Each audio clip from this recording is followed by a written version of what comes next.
Well, hello. What's up, everyone? What did I just swallow? My own spit. Great way to start an intro. But yes, welcome everyone back in. Where is the chat? How come? Oh, I don't know why it's not showing up there. I think it will if somebody writes something. Welcome back to the show. My name is Omar Bam, aka Crypto, and it's a real pleasure to be back here. Give you guys updates as much as possible so that you know what is going on in cryptocurrency. It's rather late here, but it was a slow news day. Sometimes you have to wait a bit as a trickle of news comes in. That's just how it is, especially is during the bear market. But here we are. There we are with the comments. Thank you, Pothead. Thanks, everyone, for joining me here live. Hey, yo, what's up, Dreamcatchers? Romantico 319. What's up? Kyle Wallen, it's a real treat to have you. And thank you so much, Leon Light, for being the latest Patreon supporter. Thank you so much, man. And you were absolutely right. My microphone was messed up in my last live stream. Not the Arthur Hayes one, but it did get fixed, and hopefully everything sounds good now. So there was a bit today that I think you're going to want to know about, depending on how you're involved in crypto right now. So we're just going to get right down and dirty to it so that you know what is up. So enjoy the show, guys. Let's get into it. If you do enjoy it, it would be really cool if you hit like and subscribe if you are new. Share the video as well if you know anyone who cares about knowing what's up with crypto these days. So here we are with the prices.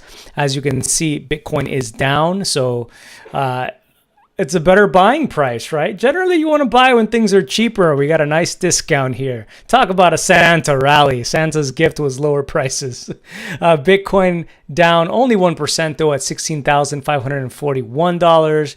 We have Ethereum down nearly double. Ouch. 1.9%. $1,188.48. Looking here at just the top coins, not too much in the way of deviations from moderate downside, I guess you could say here, except if you're looking at Solana. Solana's down 11.8%. It's struggling a bit here. Toncoin, we talked about that one the other day, down 9.5%.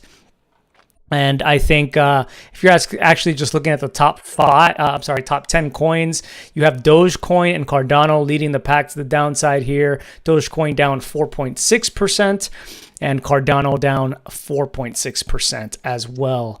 So nothing too notable. I'm not really going to get into anything specific here, any names like I did yesterday, but I will just remark here, we are still sitting at a fear and greed index of 28, 27. The next update is actually happening in 7 minutes. So I suppose probably should have waited 7 minutes before doing this video. But still, I imagine it's not going to change too much from that number that we're at.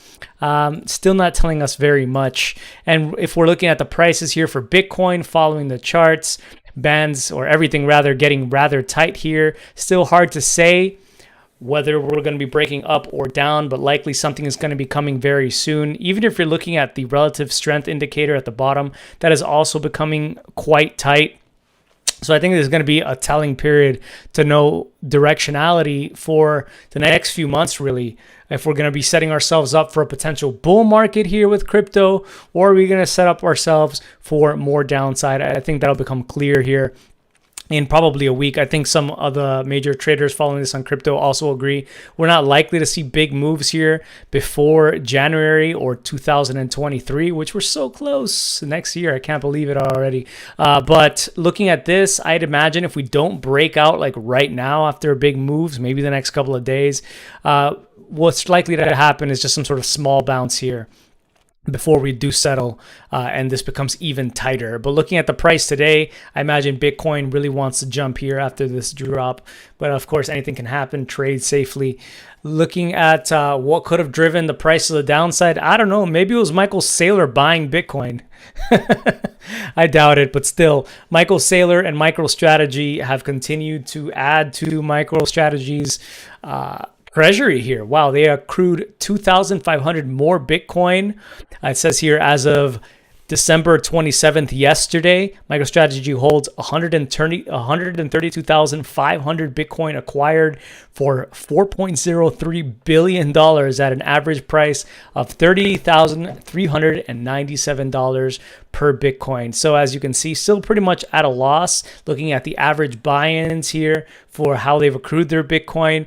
But got to give it to Michael Saylor for continuing to purchase even in a bear market. He hasn't been someone like Jim Cramer, who's talked about just recently, right? It was all over the headlines how he's sold all his crypto and he wouldn't touch crypto at all. Right now, there's just no transparency. I don't know. To me, that's kind of a buy signal whenever you're talking about Jim Cramer of fast money, right?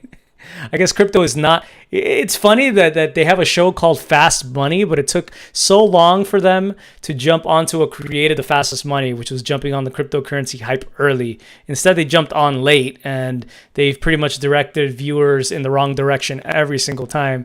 But anyway, still, I really like this comment here by Not Easy. I think it's quite accurate. If it might be a little bit facetious, but I think it's telling here.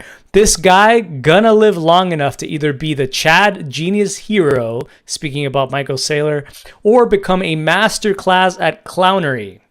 We will see. I mean, I think if someone wanted to make a really interesting cryptocurrency website right now, what would be more popular than, and maybe it exists already, maybe someone can let me know down in the comments or here in the chat, and I've missed it before, but a website that will tell us the liquidation point here for MicroStrategy. When will they be liquidated if the Bitcoin price hits that point? I don't know what it is right now, but it would be cool if somebody was able to put that up for the rest of us or share it again. Yeah, I don't know. The last I had heard, it was around $13,000. So I guess if Bitcoin hits that, it's possible that he gets liquidated and becomes the biggest clown of all time here. But I still think he wouldn't ever really be considered a clown in the longer term, even if they do get liquidated, because he was buying Bitcoin, which will probably go up quite a bit at some point. Even if they get liquidated, they just got liquidated before it jumped up probably. So in the future, he will still have been seen like some sort of Chad, would be my sort of suspicion at this time. Although some of the stuff that he says on Twitter is just downright cringy about cyber hornets and whatnot. I don't know what you guys think about that. Hey, what's up, Escape Ape? Nice, or Esk Ape. Nice to see you. Hope they can handle Bitcoin at 12K. Yeah, I don't know if they can, Sean. Do you think that we're going to be heading to 12K? I suppose it's possible. I don't know.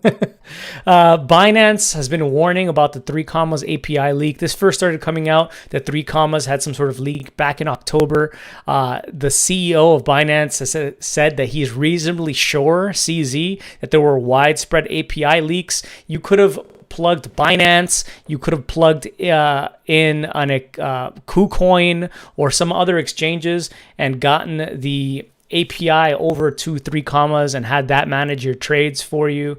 But you should be aware that according to 3 commas themselves, it does appear that this was a legitimate leak. Here is a spokesperson for 3 commas confirming to the block that there was some sort of leak.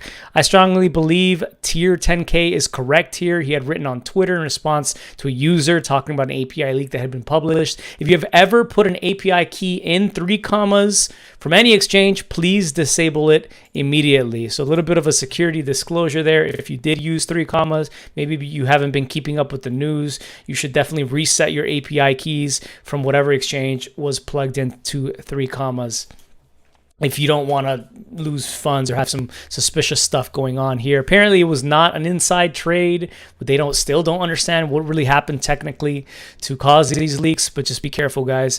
Gemini has been sued apparently, and the founders, the Winklevoss twins, because their marketing for the Gemini Earn product was not as detailed with what could happen to funds as the actual customer disclosures that were given out.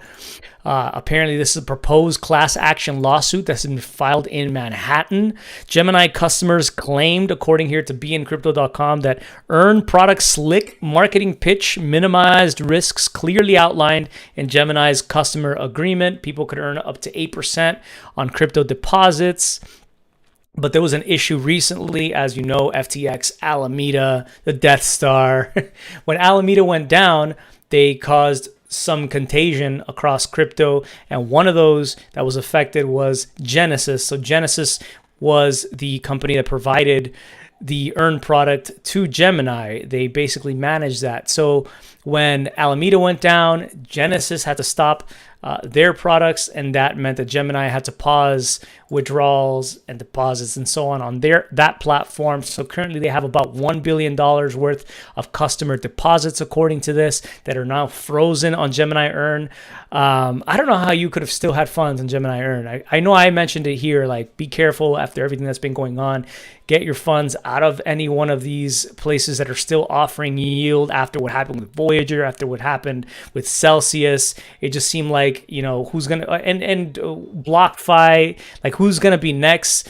It's not worth it for an 8% yield to lose 100% of your deposits or have to deal with some sort of bankruptcy. But still, there were $100 billion about on Gemini's product here. So anyway, this is basically what's going on here with the lawsuit right now. Although, according to the customer agreement that was signed by people who deposited funds into Gemini Earn, customers agreed to basically not use class action lawsuits of a lot of people to sue Gemini.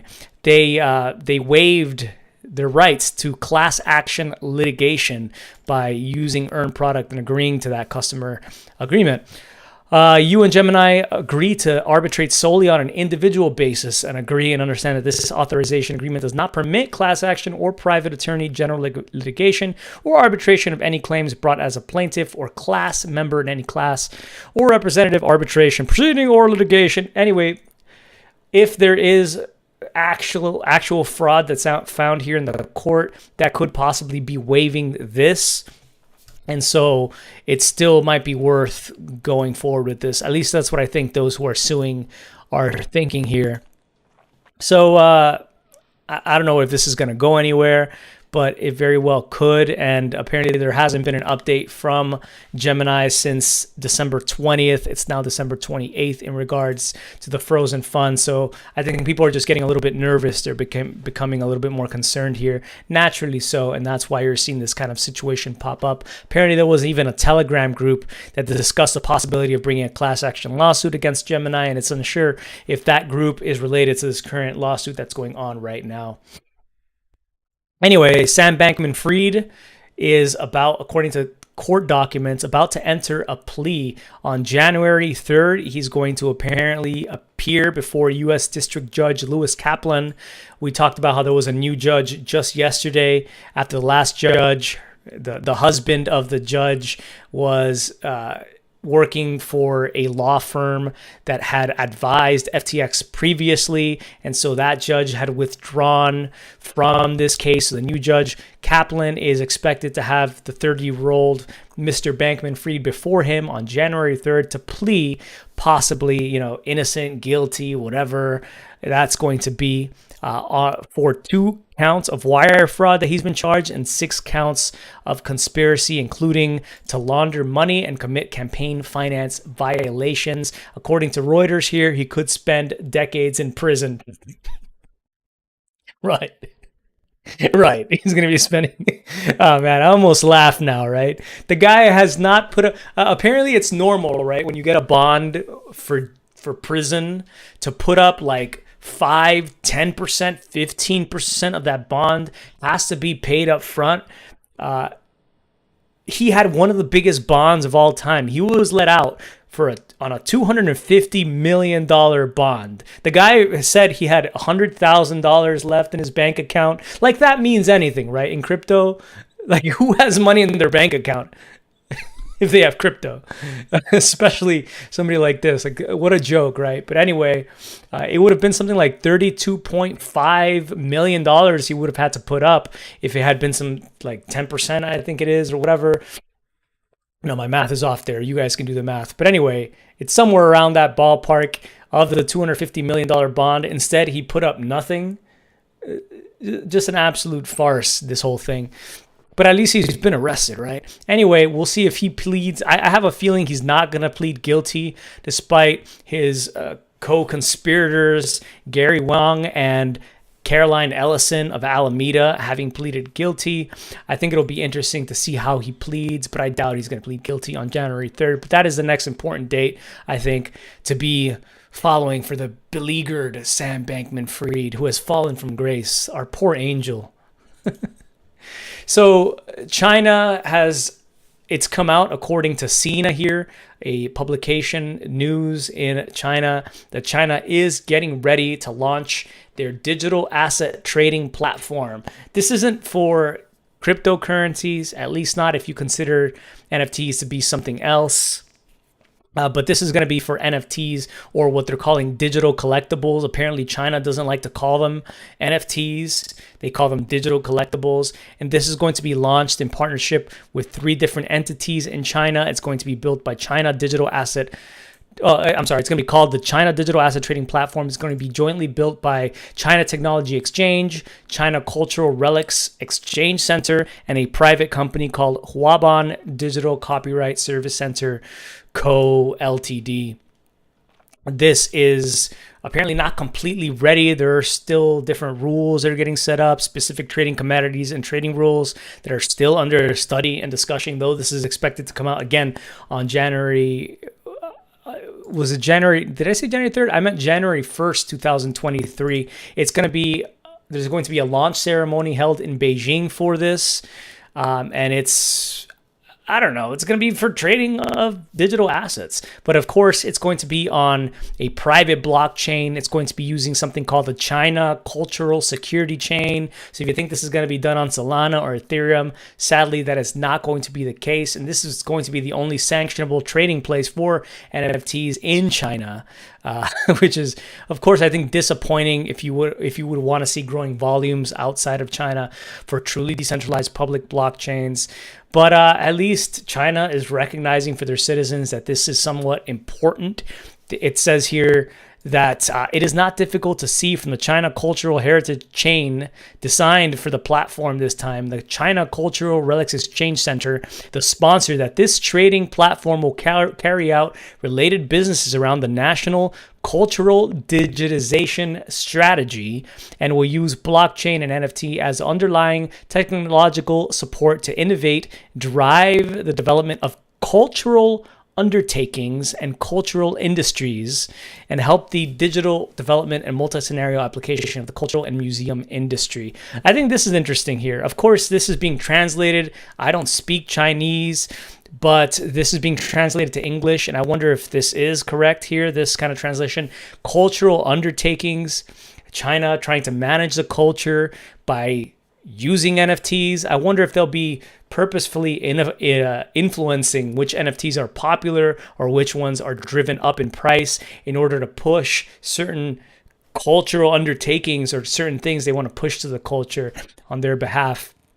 So something not all too surprising from a more controlled kind of culture or country or whatever, I don't know that you want to call it. I think you guys get what I'm getting at. They're basically going to try to influence what direction the culture takes, not in a capitalistic kind of way necessarily, considering this is some sort of private platform that this is happening on.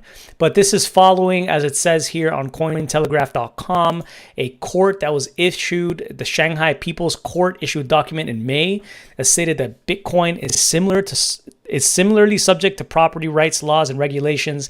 Despite the country's ban on crypto, Bitcoin is considered virtual property and is protected, although exchanges are banned in crypto, as there has been basically a war against crypto since 2021, and that won't completely apply to NFTs, at least these private digital collectibles. They're going to be in these private solos, so I don't know what we can call them. They're just basically collectible. I don't know. But I just wanted to share that with you guys because I thought it was an interesting development. They're trying to like ban crypto, but not. It's like they want complete control over whatever does happen in regards to some sort of cryptocurrency product or some derivative of it in the country. Anyway, I will finish with a quote here. Not too much in the way of news today, but I do hope that you have found it valuable. You'll consider subscribing if you would like more in the future, and you'll hit that like button if you like the show. Would mean a lot, guys. Here's our quote by Ludwig von Mises. The worst evils which mankind has ever had to endure were inflicted by bad governments. There's too many apologists for the government, so I've got to throw one of these kinds of quotes in there every now and then. Y'all know what I'm talking about if you've been here for a long time. Yeah. Take care, everyone. Much love, and stay cryptic. Peace.